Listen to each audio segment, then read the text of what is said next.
జ్యోతిరావు పుల్లే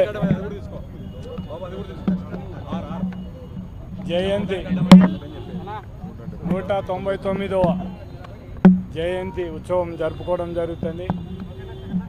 ఈ దేశంలో ఉండే బలహీన వర్గాల వాళ్ళందరినీ కూడా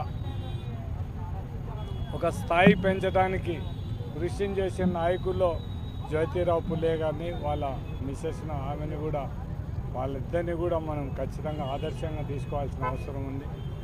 ఇప్పుడు బీసీ వాళ్ళకి అందరికీ కూడా అన్ని విధాలా కూడా న్యాయం జరిగే విధంగా ఎక్కువగా ఎవరైతే పేద ప్రజలు ఉన్నారో వాళ్ళకందరికీ కూడా ఏం చేయడానికి అవకాశం అవి చేయాలనే ఉద్దేశంతోనే ప్రజలను ఒక చైతన్యవంతులుగా చేసి బీసీ వర్గాలందరినీ కూడా వాళ్ళకు మంచి అవకాశం అన్ని అవకాశాలు కల్పించాలనే ఉద్దేశంతోనే జ్యోతిరావు పుల్లే గారు ఈ ఉద్యమాలు చేయడం జరిగింది. కాబట్టి అటువంటి నాయకులను మనం స్ఫూర్తిగా తీసుకొని ఎవరైతే అణగారిన వర్గాలు ఉన్నాయో ఎవరైతే పేద ప్రజలు ఉన్నారో వాళ్ళ కోసం మనం కూడా వాళ్ళ ఆశయాల కోసం పనిచేయాలని కోరుకుంటూ, కానీ ఇప్పుడు ఉండే ఈ ప్రభుత్వాలు ఇవన్నీ చూసుకుంటే మాత్రం కేవలం మనం ఇట్లా వద్దంతులు ఇవన్నీ జయంతులు చేయడం తప్ప వాళ్ళ ఆశయాల కోసం మనం పనిచేసే పరిస్థితులు లేవు.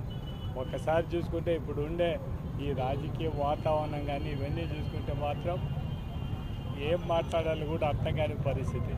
ఒక విధంగా రెడ్ బుక్ పరిపాలన అంటూ ఒక విధంగా పోలీసు వ్యవస్థనే నీరు కార్చే విధంగా మొత్తం ఏదున్నాయని కూడా తెలుగుదేశం నాయకులు చెప్తే వాళ్ళు ఏం చెప్తారంటే ఇప్పుడు ఇంకా కొద్దిగా బెటరు.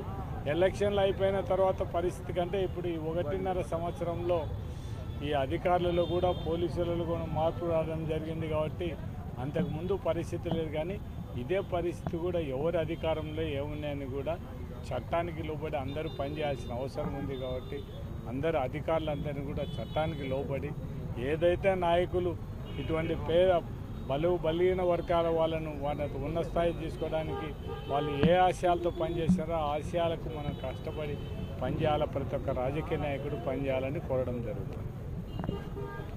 జయంతి సందర్భంగా ఆయనకు వైఎస్ఆర్ కాంగ్రెస్ పార్టీ నాయకులు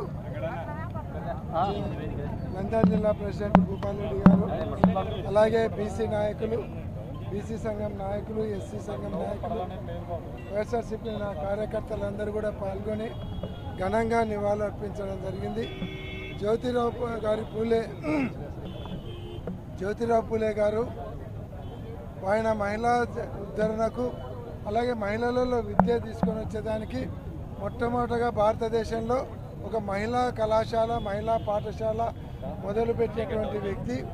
ఆయనతో పాటు ఆయన సతీమణి కూడా మహిళలందరూ చదువుకోవాలి, అణగారిన వర్గాలందరూ చదువుకోవాలి, వెనుకబడినటువంటి వర్గాలందరూ కూడా చదువుకొని సమాజంలో ఆర్థికంగా, రాజకీయంగా, సామాజికంగా అందరూ కూడా సమానంగా ఎదగాలి, అగ్రవర్ణాలతో సమానంగా అందరూ ఎదగాలి, అందరూ కూడా అభివృద్ధి చెందాలనేటువంటి ఒక మంచి ఉద్దేశంతో ఆయన సతీమణి ఎంతో సావిత్రి పూలే గారు ఎంతో కృషి చేయడం జరిగింది.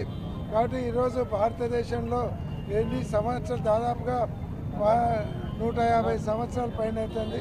అయినా కూడా ఆయనని ఈరోజు కూడా స్మరించుకుంటున్నామంటే ఈరోజు అందరూ కూడా వెనుకబడినటువంటి వాళ్ళైతేనేమి, అలాగే మహిళలు అయితేనేమి ఈరోజు విద్యలోనూ, తర్వాత ఉద్యోగాలలోనూ, రాజకీయాలలోనూ, వ్యాపార రంగంలో ముందరికి వచ్చినారంటే ఆ మహానుభావుడు ఆ రోజు మొదలుపెట్టినటువంటి విద్యా విధానాన్ని.